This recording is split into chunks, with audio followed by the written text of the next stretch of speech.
Escola Dominical da Igreja Presbiteriana de Botafogo, domingo, 2 de agosto de 2020.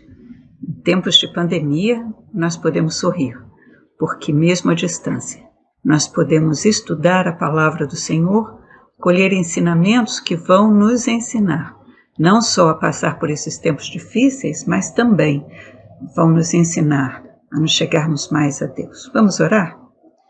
Nosso Deus e Pai, Senhor amado, nós queremos te louvar e te agradecer pelas inúmeras oportunidades que o Senhor nos dá de te conhecermos melhor. O Senhor nos permite esse conhecimento e isso é maravilhoso demais para o nosso entendimento. Ajuda-nos a extrair da Tua Santa Palavra os ensinamentos para a nossa vida de hoje. É o que nós pedimos em nome de Jesus. Amém. Muito bem, se você já tem assistido nossas aulas na Escola Dominical, você sabe que nós temos estudado nesse ano de 2020 os 5 primeiros livros da Bíblia, que você também já sabe que se chama Pentateuco, e agora, nesse segundo semestre, nós começamos a aprofundar nosso conhecimento na vida de personagens marcantes desse período inicial da história do povo de Israel, que depois se torna também a história de todos nós. Nesse mês de julho, e agora ainda um pouquinho do mês de agosto, nós vamos estar estudando temos estudado a vida de Abraão. Já vemos por que ele é considerado o pai da fé, já estudamos da sua generosidade, já vimos como ele mantinha um relacionamento estreito com o Senhor, como a oração e esse contato com Deus foi importante para moldar a vida de Abraão. Mas antes de nós seguirmos analisando a história desse homem fantástico que foi Abraão, cheio de fé, mas também um homem e, portanto, cheio de erros, vamos pensar um pouco sobre Deus. Você leva Deus a sério? Quem é Deus para você? Já parou para considerar os atributos de Deus? Já parou para pensar na natureza de Deus? Olha, nós só podemos conhecer Deus na medida em que Ele nos permite conhecer, na medida em que Ele se revela à humanidade. Deus é o mesmo de sempre, é o mesmo Rei dos antigos, de Abraão, de Isaac, de Jacó, e é o mesmo Deus de hoje. Deus não muda e Ele busca um relacionamento conosco. O problema é que nem sempre nós reconhecemos Deus e buscamos nos relacionar com Ele. A Bíblia traz vários exemplos, retratos de homens que andaram com Deus. Agora, nesse momento, nós estudamos Abraão e como Abraão levava Deus a sério. Nós também conseguimos ver que há consequências num relacionamento saudável com Deus e há consequências de não se relacionar com Deus. Preste atenção. Andar com Deus não significa que a sua vida vai ser um mar de rosas. Essa é uma falsa percepção do que Deus é e do que Deus faz. Mas a dimensão da vida de quem se aproxima de Deus é absolutamente diferente daquela de quem não conhece o Senhor e de quem não anda nos seus passos. Mas de que Deus nós estamos falando? Será que na tua visão Deus ainda é aquele velhinho de barba branca que vemos pintado em quadros famosos? Será que é um Deus particular que nós criamos de acordo com a nossa conveniência? São visões românticas e humanas que nada têm a ver com a realidade que Deus espera que tenhamos dele. E como ele se revela a nós, então nós podemos encontrar na Bíblia algumas características do Deus verdadeiro. Nós podemos dizer, por exemplo, que Deus é amor. Se você for lá em 1 João, capítulo 4, verso 8, você vai ler o seguinte: quem não ama não conhece Deus, porque Deus é amor.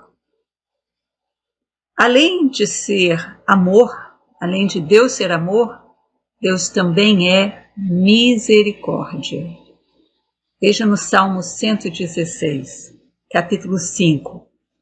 Compassivo e justo é o Senhor. O nosso Deus é misericordioso. Ele tem compaixão.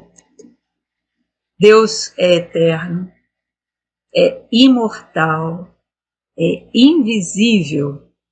Está lá na primeira carta que Paulo escreveu a Timóteo, capítulo 1, verso 17. Assim, ao Rei eterno, imortal, invisível, Deus único. E um dos grandes atributos de Deus, que às vezes tendemos a esquecer, é que Deus é justo. E se você ler em Romanos 14, verso 7, você vai encontrar essa referência.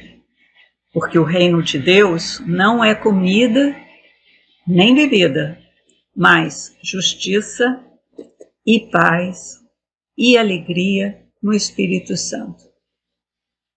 Deus é bom e é justo. Será que há alguma incompatibilidade nessas duas afirmações? Muitas vezes nós valorizamos a bondade e a misericórdia de Deus e tendemos a nos esquecer do seu julgamento justo. Deus é tão bom que Ele não me punirá por minhas atitudes erradas. Eu posso viver uma vida inconsequente porque Deus é bom. Mas nós não podemos nos enganar, irmãos. Nós não podemos nos esquecer. O dia do julgamento de Deus virá para todos, cedo ou tarde. Em alguns momentos, em algum momento, todos nós prestaremos contas de nossas ações a Deus. E o estudo da Bíblia é maravilhoso porque nós aprendemos com a história. Nós não precisamos errar novamente, porque a história nos ensina, se nós tivermos capacidade para aprender. Em várias ocasiões, toda a misericórdia e bondade de Deus teve um basta.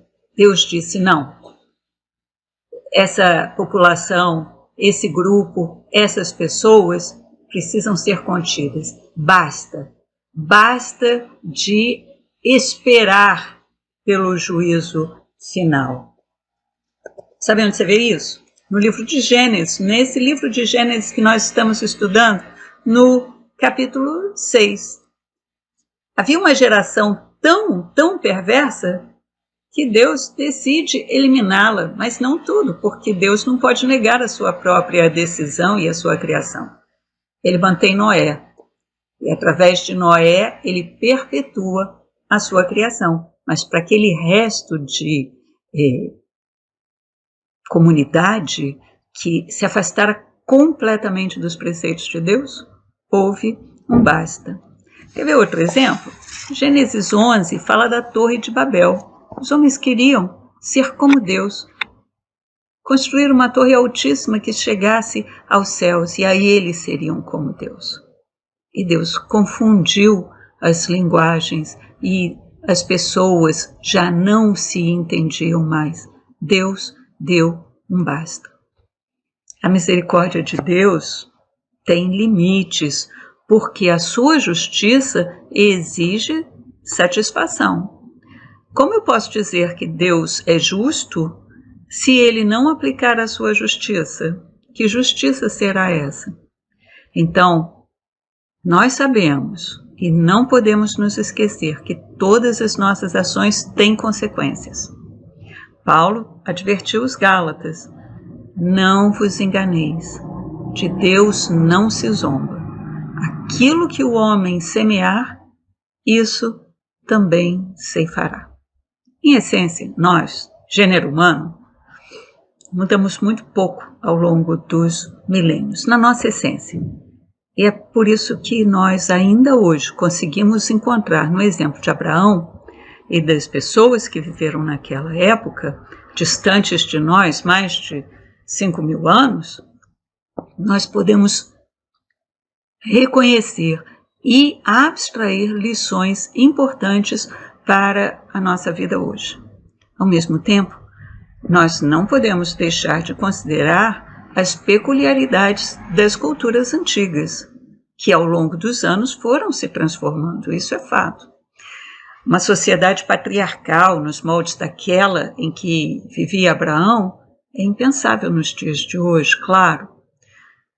Mas se pudermos fazer um exercício mental de entender a forma de viver daqueles povos, nós entenderemos também características que até hoje nos acompanham como humanidade. Sentimentos de amor, sentimentos de solidariedade, de respeito, de compreensão, de paciência, de domínio próprio.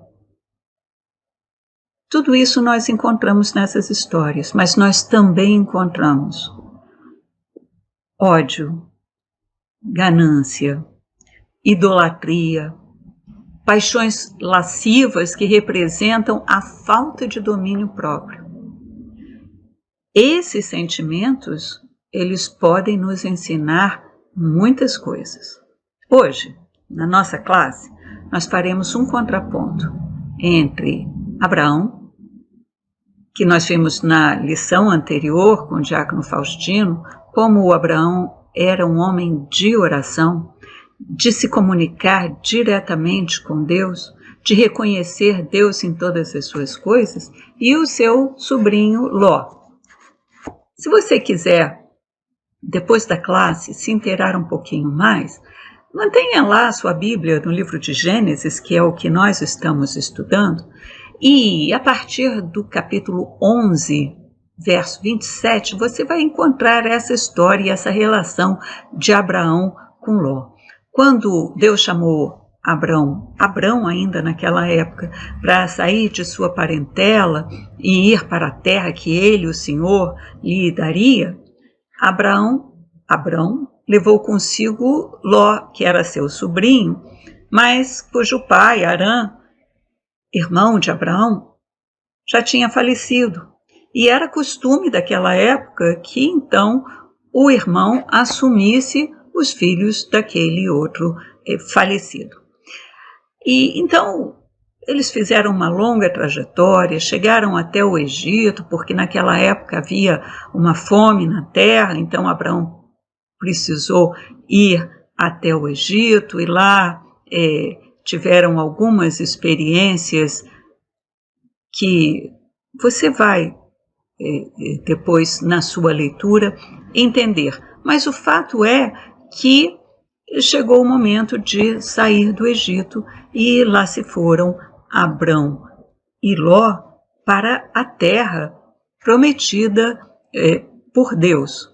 Mas em certo ponto os parentes se separaram. Veja só, Abrão e Ló nessa época eram muito ricos. E começou a haver contenda entre os pastores de um e de outro. A terra não seria suficiente, pelas riquezas que ambos tinham, de sustentá-los aos dois. E então, Abraão chama seu sobrinho e propõe a separação. E diz, olha, você escolhe. Abraão podia escolher, mas ele dá essa oportunidade ao seu sobrinho. E Ló observou a terra e viu a campina do Jordão, que naquela época era fértil, e escolheu a terra que aos seus olhos era a melhor. E ele foi armando suas tendas até Sodoma. Sua Bíblia está aberta em Gênesis. Então vá até o capítulo 13 e leia comigo o versículo 13 do capítulo 13. Ora, os homens de Sodoma eram maus e grandes pecadores contra o Senhor. Ló seguiu para onde ele via fartura e bem-estar. Ele não analisou ou não se preocupou com o tipo de sociedade para onde ele estava indo. Ele não considerou que seu tio deveria ter a preferência na escolha. Ele estava preocupado com o bem-estar dele, com as riquezas dele, com o que ele já tinha alcançado. E cada um seguiu sua vida. Mas quando tempos depois houve uma guerra de 4 reis contra 5, que você também pode ler no capítulo 14 do livro de Gênesis, Ló foi levado cativo e todos os seus bens com ele.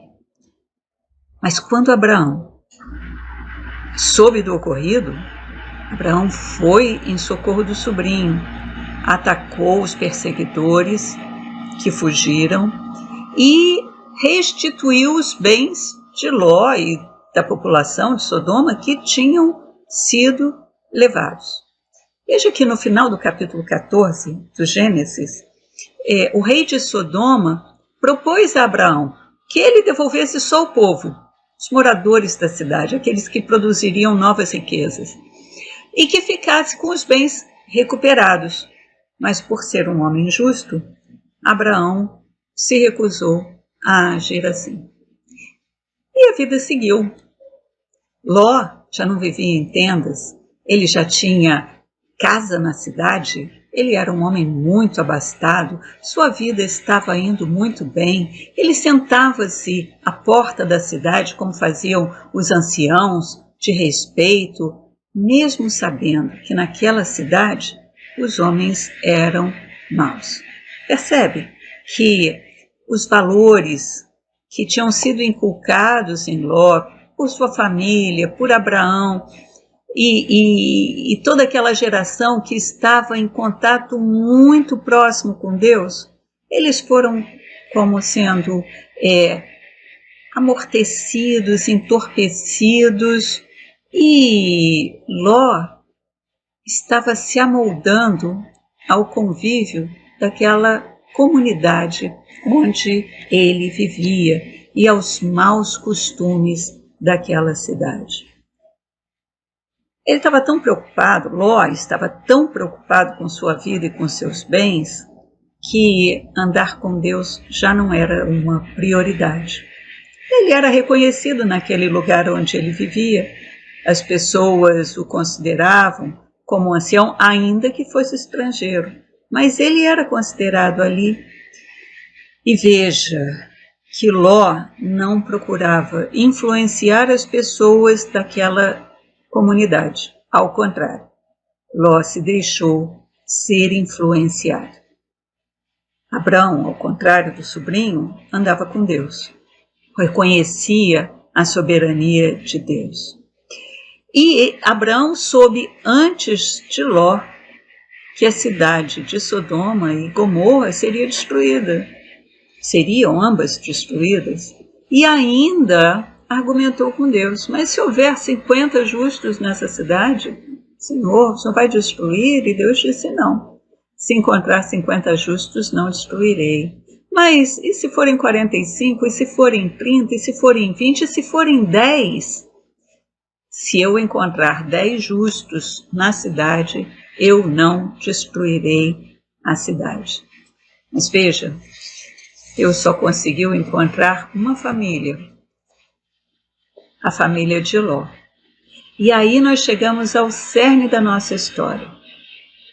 Os anjos chegam na cidade e nós estamos no capítulo 19. Esse capítulo é um capítulo terrível, é um capítulo que você tem que lê-lo com muita atenção, entendendo bem as situações da época, os costumes, mas também como uma sociedade pode estar prejudicada pelos maus hábitos. Os anjos chegam à cidade. Ló sabe que são mensageiros de Deus. E Ló também conhece os seus vizinhos, sabe que são maus. Os homens dizem, nós vamos dormir na praça. Ele diz, não façam isso, vocês vão ser massacrados. A população daqui é ruim, é má. Ló sabia disso tudo. Insta para que os homens venham para sua casa. E os homens vão até sua casa, e o boato corre à cidade de que Ló estava recebendo pessoas estranhas na cidade, e os sodomitas, povo de Sodoma, vêm à porta de Ló e ordenam que ele os entregue para fazerem atrocidades com esses homens. Você está preparado? Preparada para ver a degradação moral a que Ló chegou? Pois bem, para fazer o bem aos recém-chegados, ele oferece suas próprias filhas, as filhas dele, Ló, que são virgens, para satisfazerem a concupiscência dos homens daquela cidade. Veja só, Ló já não conseguia mais delimitar o que era certo, o que era errado. Ele estava contaminado por aquele ambiente. Ele que podia ter sido um instrumento transformador daquela sociedade, ele foi transformado.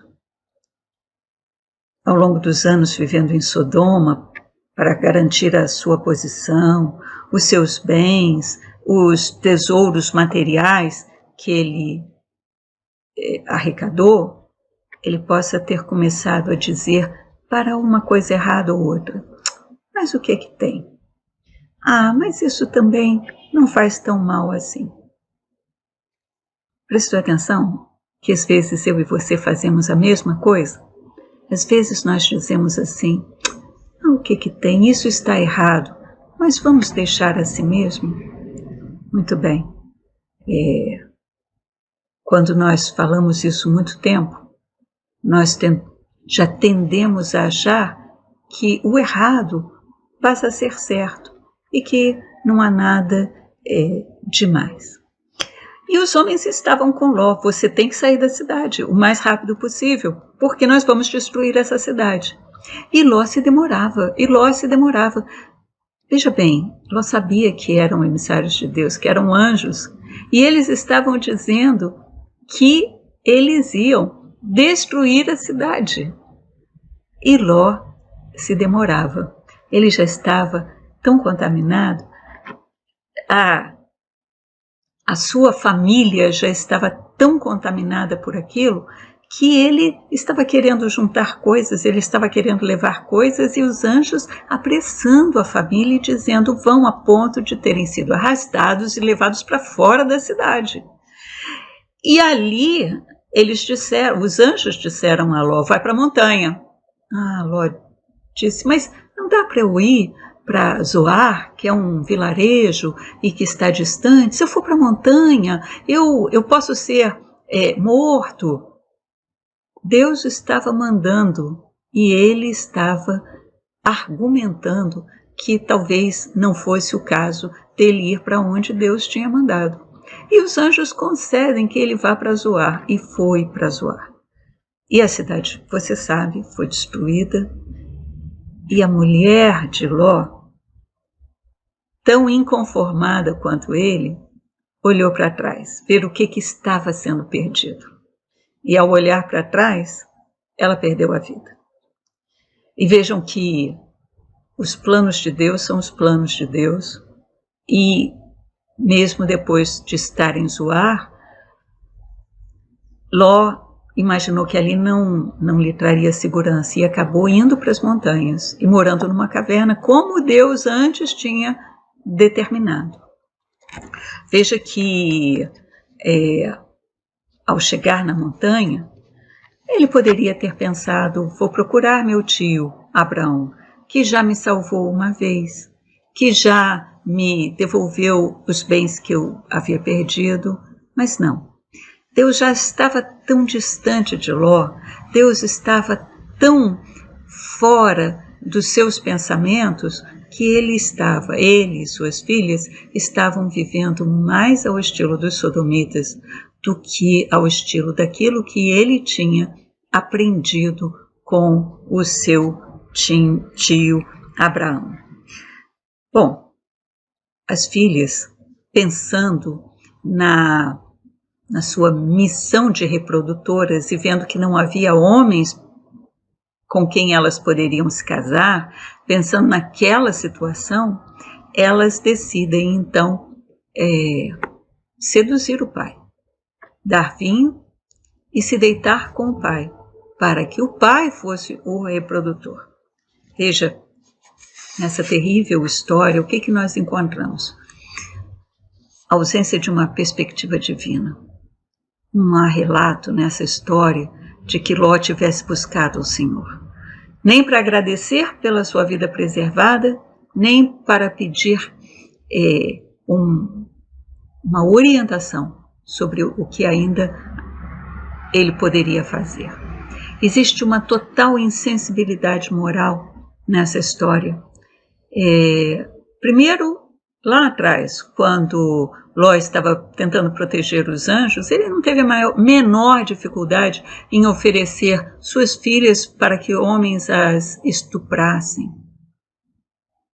Tampouco a relação incestuosa que ele manteve com as filhas foi alvo, não há uma palavra que ele tenha se arrependido, pedido perdão. Ao contrário, ele não se perturbou, ele consentiu que seus filhos ou netos tivessem nomes que, na antiguidade, os nomes eram altamente representativos.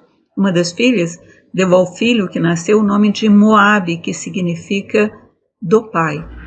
E a outra deu ao filho o nome de Bel-Ami, que significa filho do meu parente. E nós não encontramos uma palavra de Ló contra essa situação.